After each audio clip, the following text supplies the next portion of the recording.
Capítulo 13. Debía ser de noche, pero bajo el grado 75 paralelo, la claridad nocturna de las regiones polares no debía asombrarme. En Islandia, durante los meses de junio y julio el sol no se pone. No obstante, había bajado la temperatura. Yo tenía frío y sobre todo hambre.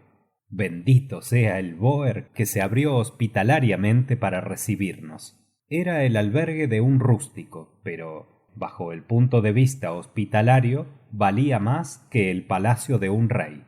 A nuestra llegada el dueño vino a tendernos la mano, y sin más ceremonias nos hizo señal de que le siguiésemos. Le seguimos, en efecto, pues acompañarle era imposible. Un corredor largo, estrecho, oscuro, daba acceso a una habitación construida con maderas casi sin labrar, y permitía llegar a todas las piezas.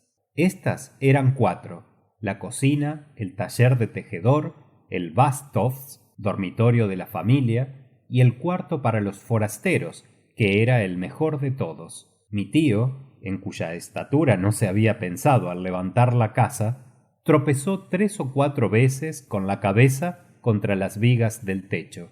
Se nos introdujo en una especie de sala espaciosa, cuyo suelo era de tierra apisonada. Recibía la luz por una ventana única, que tenía, en lugar de cristales, membranas de carnero de muy dudosa transparencia.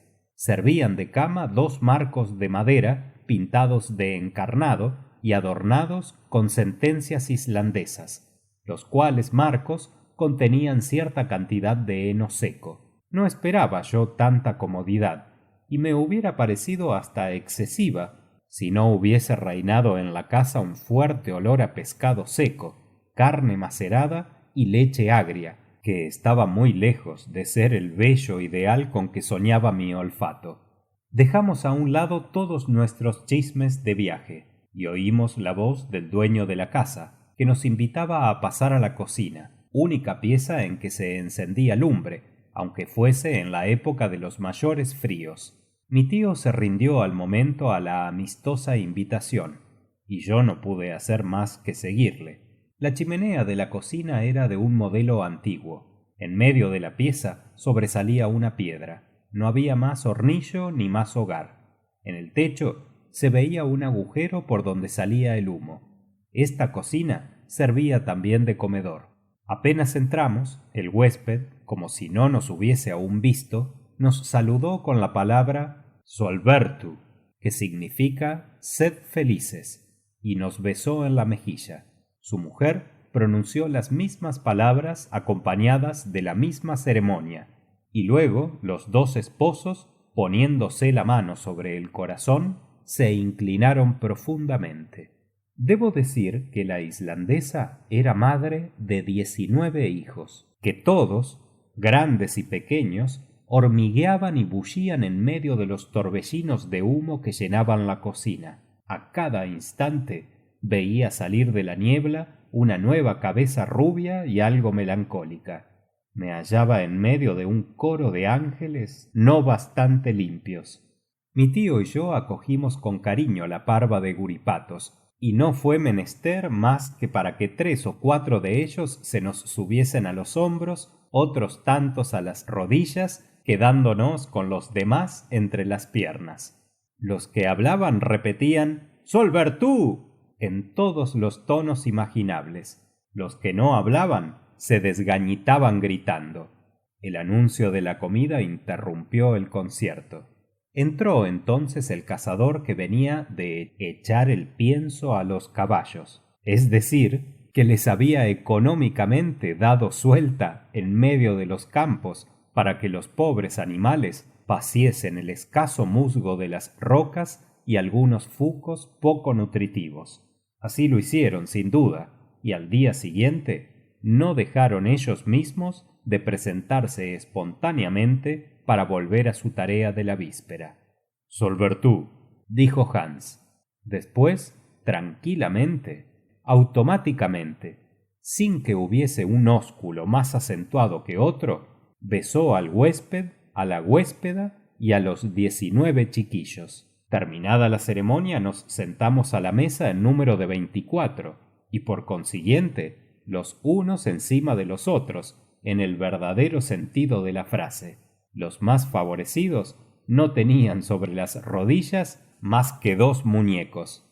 Impuso silencio a toda la pollada la aparición de la sopa, y recobró su imperio la taciturnidad que en los islandeses es característica de los chiquillos. El huésped nos sirvió una sopa de liquen, que no era desagradable, y luego una porción enorme de pescado seco que nadaba en un mar de manteca agriada hacía ya 20 años, y por consiguiente muy preferible a la manteca fresca según las ideas gastronómicas de Islandia. Había abundancia de skyr, especie de leche cuajada acompañada de galleta y relevada por jugo de bayas de enebro. La bebida se reducía a lo que se llama bland en el país, que no es más que suero mezclado con agua. No puedo decir si tan singular alimentación es o no agradable e higiénica. Yo tenía hambre y en los postres me di un buen atracón de una especie de papilla de alforfón. Después de comer los chiquillos desaparecieron y las personas mayores rodearon el hogar, en que ardían brezos, toba, estiércol de vaca y huesos de pescados secos. Habiéndose ya calentado, los distintos grupos volvieron a sus respectivos cuartos. La huéspeda se ofreció, según costumbre, a quitarnos las medias y los pantalones, lo que nosotros no consentimos. Ella no insistió, y yo pude, en fin, echarme sobre mi cama de heno. Al día siguiente, a las 5, nos despedimos del rústico, a quien mi tío, no con poco trabajo, pudo hacer aceptar una remuneración conveniente. Hans dio la señal de marcha.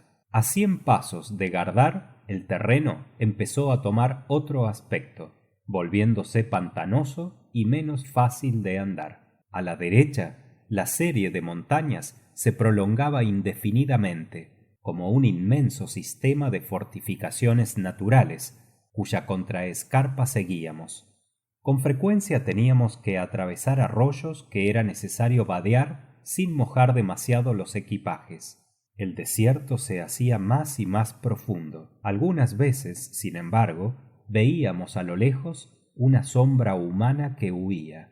Si las revueltas del camino nos acercaban inopinadamente a alguno de aquellos espectros, yo experimentaba un asco repentino a la vista de una cabeza hinchada, de un cutis reluciente, desprovisto de pelo y de llagas repugnantes, delatadas por los desgarrones de miserables andrajos. La desdichada criatura no se acercaba para tender su mano desfigurada.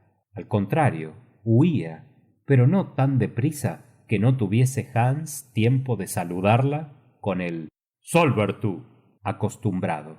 Spetelsk, decía luego. Un leproso, repetía mi tío, y esta sola palabra producía un efecto repulsivo. La lepra es una horrible afección bastante común en Islandia. No es contagiosa, pero es hereditaria, por cuya razón a los leprosos se les prohíbe casarse. No eran semejantes apariciones las más a propósito para alegrar el paisaje, que era cada vez más triste. Los últimos tallos de hierba acababan de morir bajo nuestros pies. No se veía ni un árbol, no había más que algunos álamos enanos, semejantes a maleza, ni aparecían tampoco más animales que algunos caballos que, abandonados por su amo, que no podía alimentarlos, andaban errantes por las tristes llanuras. De cuando en cuando un halcón se cernía entre las nubes cenicientas y huía hacia las comarcas del sur. Yo me dejaba llevar de la melancolía de aquella naturaleza salvaje, y mis recuerdos me reconducían a mi país natal. Hubo luego que cruzar algunos pequeños fiords sin importancia, y por fin un verdadero golfo. La marea, tendida entonces, nos permitió pasar en el acto y ganar el caserío de Alftanes, situado 1 milla más allá. Al anochecer, después de haber vadeado 2 ríos ricos en truchas y sollos, el Alfa y el Eta, tuvimos que pernoctar en un mal casucho abandonado, digno de ser habitado por todos los duendes de la mitología escandinava. Es seguro que el genio del frío habría fijado en él su domicilio e hizo de las suyas durante la noche. El siguiente día no presentó ningún incidente particular. El mismo terreno pantanoso, la misma uniformidad, la misma fisonomía triste. Al anochecer habíamos andado la mitad del camino que teníamos que recorrer y pernoctamos en la anexia de Krosholt. El 19 de junio, un terreno de lava que tenía alrededor de 1 milla se extendió bajo nuestros pies. Esta disposición del terreno se llama Hraun en el país. La lava arrugada en la superficie afectaba formas de cables, ya prolongados, ya rollados sobre sí mismos. Un inmenso rastro de cenizas bajaba de las montañas vecinas. Volcanes actualmente apagados, pero cuyas reliquias atestiguan la violencia pasada. Trepaban a trechos, como reptiles, algunos torbellinos de humo de manantiales calientes. Nos faltaba tiempo para observar aquellos fenómenos, y no nos detuvimos. El terreno pantanoso se presentó de nuevo bajo los cascos de nuestros caballos. Algunas lagunas entrecortaban los pantanos. Nuestra dirección era entonces al oeste. Habíamos doblado la gran bahía de Faxa, y la doble cima blanca de Sneffels se levantaba hasta las nubes a menos de 5 millas. Los caballos andaban bien, sin que les detuviesen las dificultades del terreno. Yo empezaba a estar muy fatigado, pero mi tío permanecía firme y tieso como el primer día, y yo no podía dejar de admirarle, lo mismo que al cazador, el cual consideraba la expedición como un simple paseo. El sábado 20 de junio a las 6 de la tarde llegamos a Budir, aldea situada a orillas del mar, y el guía reclamó su salario correspondiente. Se entendió con mi tío. Fue la misma familia de Hans, es decir, sus tíos y primos hermanos, la que nos ofreció hospitalidad. Fuimos bien recibidos, y sin abusar de las bondades de aquellas buenas gentes, yo de buena gana hubiera permanecido en su compañía para reponerme de las fatigas del viaje. Pero mi tío, que nada tenía que reponer, vio las cosas de otro modo, y al día siguiente fue preciso ponerme de nuevo a horcajadas sobre mi cabalgadura. El terreno se resentía de la proximidad de la montaña, cuyas raíces de granito salían de la tierra como las de una añosa encina. Dimos vuelta alrededor de la inmensa base del volcán. El profesor le devoraba con sus miradas, gesticulaba, parecía que le desafiaba y decía: «¡He aquí el gigante que voy a domar!». En fin, después de 4 horas de marcha, los caballos se detuvieron sin mandárselo a la puerta del presbiterio de Stapi. Fin del capítulo 13.